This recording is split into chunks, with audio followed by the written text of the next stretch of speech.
السلام عليكم ورحمة الله وبركاته أحبائي أعزائي الكرام وقلب النور الجنل أو إذن الله مالين وناكسن اللهم صل على محمد أصحابتي إذا ما أنت وحان إذين وذا alaabti maha ka dhigayso jileec jajabka iyo haraarufkana ka ilaalinayso tintana dheereynayso dhabarka ku geynayso hadii aad wadid muddo ma sha Allah halka waxaan ugu diyaarsan shanfax waaye 2 qaado ilaa 3 qaado hadba qofka tintiisa oo shanfaxa waxaan ugu diyaarsan saliid caar halkaan waxaan ugu diyaarsan faasaliin wax la heli karo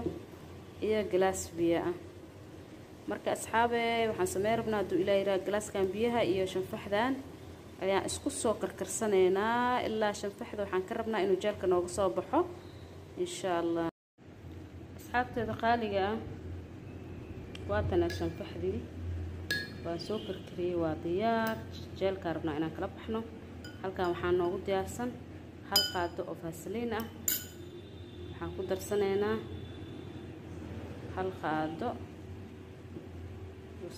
saliid dacarta ah waxaan ku darsaneynaa hal xabo oo ah vitamin E ga timaha ku darsaneynaa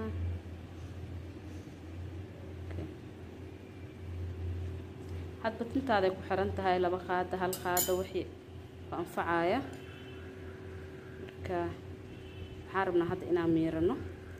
si aan jeelka uga baxno sabteeda qaaliga alaabtan alaab cajiib ah waay asxaabteeda qaaliga saane diyaar noogu tahay waxa la rabaa marka inaad tinta salka laga mariyo ilaa nus saac kadibna biyo qandac la iskaga dhaqo insha Allah subscribe share like comment yaa leega